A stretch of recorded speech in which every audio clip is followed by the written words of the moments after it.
Semi supervise learning এ আমাদের হচ্ছে কিছু লেভেল ডেটা থাকবে, যেটাকে হচ্ছে আমরা এল বলতেছি। আর এরপরে হচ্ছে কিছু আনলেভেল ডেটা থাকবে, যেটাকে আমরা হচ্ছে ইউ বলতেছি। এবং আমাদের হচ্ছে একটা মডেল থাকবে, সুপারভাইজ মডেল, যেটাকে হচ্ছে আমরা এম বলতেছি। এই সুপারভাইজ মডেলটা হচ্ছে ইনিশিয়ালি এল দ্বারা হচ্ছে ট্রেন থাকবে। এই যে train and initial supervise model M using হচ্ছে এল। তারপরে হচ্ছে আমরা এই মডেলটাকে ইউজ করে আনলেভেল ডেটাগুলোকে হচ্ছে প্রেডিক্ট করার চেষ্টা করব, এবং প্রত্যেকটা প্রেডিকশনের সাথে হচ্ছে একটা কনফিডেন্স স্কোরের কানেকশন থাকবে। ঠিক আছে, যে কনফিডেন্স স্কোরটা কি বোঝাবে, যে আমার প্রবাবিলিটি যদি হচ্ছে এতটুকু হয় বা এর বেশি হয়, তাহলে হচ্ছে আমার এই ক্লাসের আন্ডারে পড়বে, এরকম একটা কনফিডেন্স স্কোর থাকবে। সো আমরা যেটা করব যে choose the unlabelled examples for which the model is most confident above a threshold. তাহলে আনলেভেল ডেটা সেটের ভিতরে যেই ডেটা সেটগুলোর জন্য হচ্ছে আমরা রেজাল্ট এই কনফিডেন্ট স্কোরের সমান বা বড় পাবো, সেইগুলোকে হচ্ছে লেভেল ডেটা সেটের আন্ডার নিয়ে আসবো। তাদেরকে আমরা বলতেছি হচ্ছে সুডো লেভেলস। তো এইভাবে হচ্ছে আমাদের লেভেল ডেটা সেটটা এক্সপ্যান্ড করবে। যতক্ষণ না আমাদের আর লেভেল ডেটা সেটে নতুন কোনো ডেটা অ্যাড না হয়, ততক্ষণ মানে যতক্ষণ হচ্ছে আমাদের লেভেল ডেটা সেটে নতুন নতুন আনলেভেল ডেটা অ্যাড হতে থাকবে, ততক্ষণ আমরা হচ্ছে ইটারেশনটা চালাবো। যেই সময় হচ্ছে আর কোনো নতুন ডেটা লেভেল ডেটা সেটে অ্যাড হবে না, সেই সময় হচ্ছে আমরা ইটারেশনটা বন্ধ করে দিব। তাহলে আমরা যদি হচ্ছে এটার একটা সিমুলেশন দেখি, যে আমাদের হচ্ছে লেভেল ডেটা সেটে x1 আর x2 আছে, যাদের হচ্ছে করেসপন্ডিং আউটপুট দেওয়া আছে, y1 হচ্ছে 1, y2 হচ্ছে 0। তাহলে আমার এখানে 2 ডাইমেনশনের ইনপুট দেওয়া আছে আর 1 ডাইমেনশনের একটা আউটপুট দেওয়া আছে। আর আমার কাছে তিনটা আনলেভেল ডেটা সেট আছে, সেটা হচ্ছে x3, x4, x5। তো এই প্রবলেমটা হচ্ছে আমরা বাইনারি ক্লাসিফিকেশনের জন্য দেখতেছি। বাইনারি ক্লাসিফিকেশন ক্লাসিফিকেশন এটার জন্য দেখতেছি, বাইনারি ক্লাসিফিকেশন। তো এইখানে হচ্ছে আমার আউটপুট ইদার হচ্ছে 1 থাকবে, অথবা হচ্ছে আমার আউটপুট 0 থাকবে। ঠিক আছে, আউটপুট ইদার 1 অথবা হচ্ছে আউটপুট 0। সো আর হচ্ছে আমার তিনটা আনলেভেল ডেটা সেট আছে। এখানে হচ্ছে আমরা মডেলে লজিস্টিক রিগ্রেশন ইউজ করতেছি, probability of y equal to 1 given হচ্ছে x। তার মানে একটা ডেটা সেইটা লেভেল 1 হওয়ার সম্ভাবনা কত সেটা বের করব। যেখানে হচ্ছে আমার এই প্রবাবিলিটি এই হচ্ছে লজিস্টিক রিগ্রেশনে z হচ্ছে আমার ইনপুট হিসেবে যাবে। z এর পরিচয় কি, যে w ট্রান্সপোজ x প্লাস হচ্ছে b। ঠিক আছে, আর এখানে হচ্ছে আমরা লজিস্টিক রিগ্রেশন বলতে হচ্ছে এখানে আমরা অ্যাকচুয়ালি সিগময়েড ফাংশনটাকে ইউজ করতেছি, 1/1 plus E to the power minus Z. So initially হচ্ছে আমাদের কিছু ওয়েটস দেওয়া আছে, যেমন হচ্ছে w হচ্ছে 0.5 মাইনাস 0.25 আর বায়াস হচ্ছে 0। তাহলে যেহেতু আমার ইনপুট ডেটা 2 ডাইমেনশনের, আমার হচ্ছে ওয়েট ম্যাট্রিক্সটাও 2 ডাইমেনশনেরই হবে। আর কনফিডেন্স থ্রেশহোল্ড হচ্ছে 0.5, তার মানে আমার প্রবাবিলিটির ভ্যালু যদি 0.7 কনফিডেন্স থ্রেশহোল্ড হচ্ছে 0.7 দেওয়া, তার মানে আমার প্রবাবিলিটির ভ্যালু যদি 0.7 বা তার থেকে বেশি হয়, তার মানে ওই ডেটা সেটটা লেভেল 1 এর ভিতরে চলে যাবে। আর লার্নিং রেট দেওয়া আছে হচ্ছে 0.1। সো স্টেপ 1 এ কি, এতক্ষণ আমরা কি কোশ্চেনটা দেখলাম, স্টেপ 1 এ হচ্ছে আমাদের যে আনলেভেল ডেটাগুলো আছে, সেই আনলেভেল ডেটাগুলোর জন্য হচ্ছে আমরা মডেলটাকে ইউজ করে প্রবাবিলিটি বের করব, মানে হচ্ছে প্রেডিকশন করব যে এরা কোন লেভেলের আন্ডারে হতে পারে। তা আমাদের প্রবাবিলিটি মডেলটা দিচ্ছে কি, যে আমার এই লেভেলটা হচ্ছে এই ইনপুটটা লেভেল 1 এ থাকার সম্ভাবনা কত। তাহলে আমার প্রবাবিলিটিটা দিচ্ছে হচ্ছে ইনপুটটা লেভেল 1 এ থাকার সম্ভাবনা কত। ঠিক আছে, লেভেল 1 এ থাকার সম্ভাবনা কত, লেভেল 1 এ থাকার সম্ভাবনা কত, প্রবাবিলিটি। আচ্ছা, তাহলে হচ্ছে দেখেন আমরা ফার্স্টে জেডটা ক্যালকুলেট করব। আমরা হচ্ছে এই ইনপুটটাকে ওয়েট ম্যাট্রিক্স দ্বারা গুণ করলাম। আমাদের ওয়েট ম্যাট্রিক্স ছিল কত, আমাদের ওয়েট ম্যাট্রিক্স ছিল হচ্ছে 0.5, 1।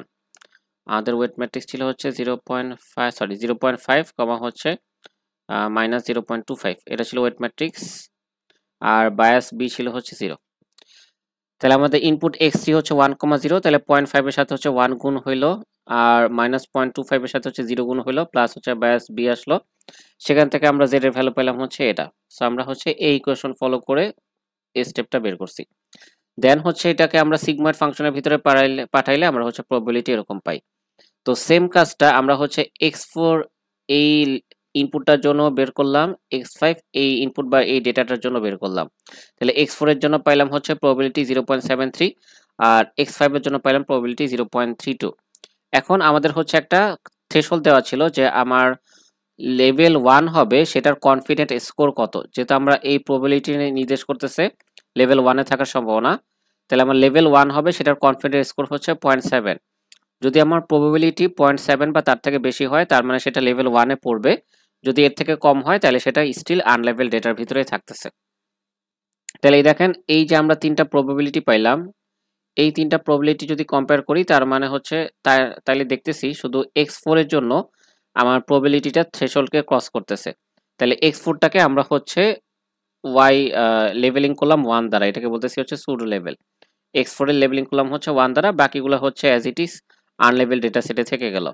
তাহলে এখন আমার লেভেল ডেটা সেটে নতুন একটা ডেটা অ্যাড হইলো x4, হচ্ছে y4 অ্যাড। এরপরে আমরা হচ্ছে মডেলটাকে এবার আপডেট করব, রিট্রেন করব। সো রিট্রেন করা বলতে কি বোঝাচ্ছে, যে one gradient descent step on the augmented লেভেল ডেটা সেট এল। তার মানে আমাদের যে নতুন অগমেন্টেড লেভেল ডেটা সেট এল হইলো, সেটাকে দিয়ে আমরা হচ্ছে রিট্রেন করাবো মডেলটাকে। রিট্রেন করায় আমরা হচ্ছে ওয়েট ম্যাট্রিক্সগুলোকে আপডেট করব। তাহলে এইখানে হচ্ছে যেহেতু বাইনারি ক্লাসিফিকেশন, সেই কারণে এখানে হচ্ছে binary cross entropy loss use করা হয়েছে। এখন বাইনারি ক্রস এন্ট্রপি লসের ফর্মুলা কি? বাইনারি ক্রস এন্ট্রপি লসের ফর্মুলা হচ্ছে -y log y hat -1 - y log 1 - y hat। এটা হচ্ছে বাইনারি ক্রস এন্ট্রপি লসের ফাংশন। এইটাকে যদি হচ্ছে আমরা ওয়েটের রেসপেক্টে ডেরিভেটিভ করি, তাহলে হচ্ছে ফর্মুলাটা এরকম দাঁড়ায়, p মাইনাস হচ্ছে y ইন্টু হচ্ছে x। p বলতে অ্যাকচুয়ালি আমি y hat কে বুঝাইছিলাম, সো আমি একটু চেঞ্জ করে মিলাই লিখে দিই। y hat বলতে হচ্ছে অ্যাকচুয়ালি p, মানে আমার আউটপুটটা বোঝানো হচ্ছে। তাহলে এখানে হচ্ছে 1 - p হবে। তো কিভাবে হচ্ছে লসের সাপেক্ষে, সরি ওয়েটের সাপেক্ষে এই লসকে ডিফারেন্সিয়েট করলে হচ্ছে এরকম একটা ফর্মুলা, সেটা ক্লাসে দেখেছিলাম। সো এটা আর হচ্ছে এখানে রিপিট করতেছি না। তো বেসিক একটা ডিফারেন্সিয়েশন করলে চলে আসে, ক্লাসের নোটটা দেখলেই হবে আর কি। তো আমরা হচ্ছে এই ফর্মুলাটা মনে রাখলে হবে, পরীক্ষার হলে হচ্ছে ডিফারেন্সিয়েশন করে দেখাইতে হবে না। তাহলে ফর্মুলাটা কি? প্রবাবিলিটি মাইনাস হচ্ছে y অ্যাকচুয়াল আউটপুট ইনটু হচ্ছে x মানে ইনপুট, আর গ্রেডিয়েন্টে যদি আমরা বায়াস b এর সাপেক্ষে বের করি, তাহলে হচ্ছে ফর্মুলাটা আসে p - y। আচ্ছা, তাহলে হচ্ছে আমাদের লেভেল ডেটা সেটে কারা কারা আছে? আমাদের লেভেল ডেটা সেটে আছে হচ্ছে x1, আছে হচ্ছে x2, আর একটা সুডো লেভেল ডেটা সেট আসছিল যেটা হচ্ছে x4। তাহলে আমরা এই তিনটার জন্য হচ্ছে মডেলটাকে রিট্রেন করব। তাহলে এখন মডেলটাকে যদি রিট্রেন করতে চাই, ফার্স্ট হচ্ছে দেখেন আমার x1 আর হচ্ছে যে ওয়েট ম্যাট্রিক্স ছিল, আমাদের ওয়েট ম্যাট্রিক্সটা কি সেটা যদি রিকল করি, 0.5 মাইনাস 0.25 মাইনাস 0.25, এটা ছিল হচ্ছে আমাদের ওয়েট ম্যাট্রিক্স, আর বায়াস বি ছিল হচ্ছে 0। তাহলে হচ্ছে ফার্স্টে আমরা z ক্যালকুলেশন করলাম, z1 0.5 ইন্টু হচ্ছে x1 মানে হচ্ছে 2, আর -0.25 ইন্টু হচ্ছে x1 এর সেকেন্ড ডাইমেনশন মানে হচ্ছে 1, প্লাস হচ্ছে বায়াস b ইকুয়াল টু 0। এখান থেকে ক্যালকুলেট করলে আমার z1 এর ভ্যালু হচ্ছে 0.75 আসে। সেখান থেকে যদি আমরা সিগমাটা অ্যাপ্লাই করি, তাহলে হচ্ছে প্রবাবিলিটি ভ্যালু আসে 0.68। এরপরে হচ্ছে এইখানে যদি আমরা গ্রেডিয়েন্টটা বের করি, যে p - y হচ্ছে এত, তার সাথে আমরা হচ্ছে x কে গুণ করলাম। x বলতে কি বোঝাচ্ছে? এই যে 2, হচ্ছে 1, এটাকে বোঝাচ্ছে। এটাকে গুণ করলাম, তাহলে এই কনস্ট্যান্টটা হচ্ছে এই ম্যাট্রিক্স 2, 1 এর প্রত্যেকটা এলিমেন্টের সাথে হচ্ছে গুণ হয়ে যাবে। তার মানে এই ভ্যালুটা 2 এর সাথে গুণ হয়েছে, এই ভ্যালুটা হচ্ছে 1 এর সাথে গুণ হয়েছে। 2 এর সাথে গুণ হওয়ার পর এই রেজাল্টটা পাইছি, 1 এর সাথে গুণ হওয়ার পর এই রেজাল্টটা পাইছি। এই হচ্ছে ব্যাপার। ওকে, সো এবার হচ্ছে সেম কাজটা, আর gradient B with respect to bias, এটা হচ্ছে p - y, জাস্ট এতটুকু অ্যান্সার। এটাই হচ্ছে এখানে বসে গেছে। এই সেম কাজটা হচ্ছে x2 এর জন্য রিপিট হয়েছে, এই সেম কাজটা হচ্ছে x4 এর জন্য রিপিট হয়েছে। তাহলে এরপর যে আমরা প্রত্যেকটা গ্রেডিয়েন্ট পেলাম, যেমন x1 এর জন্য গ্রেডিয়েন্ট পাইছি এই ভ্যালুটা, আমি একটু হাইলাইট করে দিই।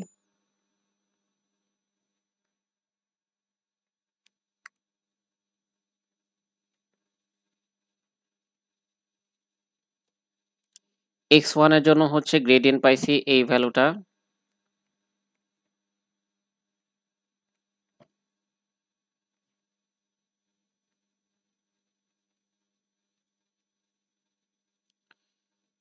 x1 এর জন্য গ্রেডিয়েন্ট পাইলাম এই ভ্যালুটা, x2 এর জন্য গ্রেডিয়েন্ট পাইলাম এই ভ্যালুটা, x3 এর জন্য হচ্ছে গ্রেডিয়েন্ট সরি x4 এর জন্য গ্রেডিয়েন্ট পাইলাম এই ভ্যালুটা।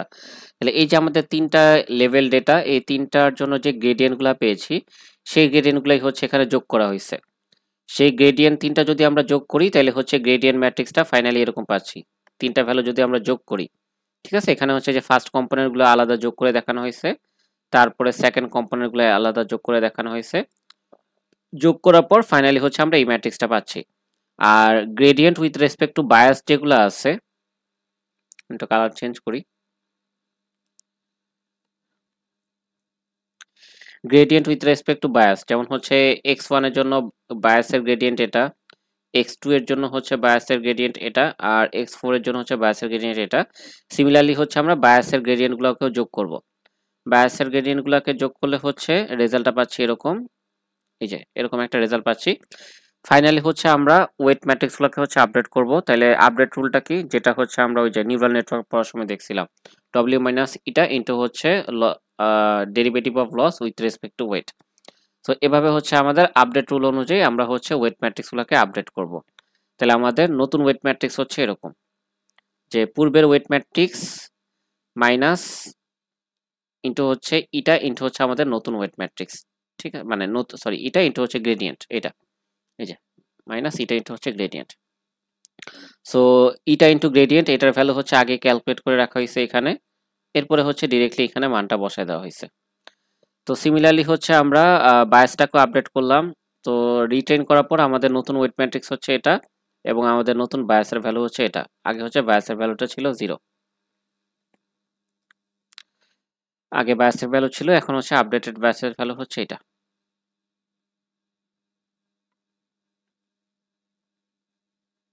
আচ্ছা, সো এরপরে হচ্ছে স্টেপ 3 তে হচ্ছে আবার নতুন করে নেক্সট ইটারেশনে দেখা হচ্ছে আর কোনো আনলেভেল ডেটাকে আমি লেভেল ডেটার মধ্যে আনতে পারি কিনা। তাহলে হচ্ছে একদম আমরা স্টেপ 1 এ যা করছিলাম, যে প্রত্যেকটা আনলেভেল ডেটার জন্য প্রবাবিলিটি বের করা, এটা হচ্ছে আবার করতেছি। তাহলে এটা হচ্ছে আমাদের similar to step 1, similar to হচ্ছে স্টেপ 1। সো সেটা করলাম। x3 এর জন্য হচ্ছে আমরা, এগুলো কিন্তু সব আনলেভেল ডেটা, এই যে আনলেভেল ডেটার জন্য, হ্যাঁ, আনলেভেল ডেটার ভিতরে আমাদের x3 ছিল আর x5 ছিল। সো x3 এর জন্য আমরা প্রবাবিলিটি পাইলাম হচ্ছে 0.66, x5 এর জন্য প্রবাবিলিটি পেলাম হচ্ছে 0.22। যদি আমরা রিকল করি এই প্রবাবিলিটি মিনিং কি, এই প্রবাবিলিটি মিনিং হলো আমার এই ইনপুটটা লেভেল 1 হওয়ার সম্ভাবনা কত। আচ্ছা, তাহলে এই ক্ষেত্রে আমরা হচ্ছে নতুন ওয়েট ম্যাট্রিক্স গুলোকে ইউজ করছি, পুরাতনগুলোকে আর ইউজ করি নাই। সো দেখেন আমাদের কোনোটাই আর হচ্ছে আমার কনফিডেন্ট থ্রেশহোল্ডকে ক্রস করে না। তার মানে হচ্ছে আমরা নতুন কোনো ডেটাকে লেভেল ডেটা সেটে আনতে পারলাম না। তাহলে এখানে হচ্ছে আমাদের ইটারেশনটা স্টপ করতেছে। ঠিক আছে, তো এরপর হচ্ছে আমাদের নিউমেরিক্যাল এক্সাম্পল দ্বারা অ্যাকচুয়ালি আমরা কি বুঝলাম সেটার একটা সামারি দেওয়া হয়েছে, এটা একটু দেখে নিলেই হবে। সো আমরা এই রেকর্ডিংটা শেষ করি।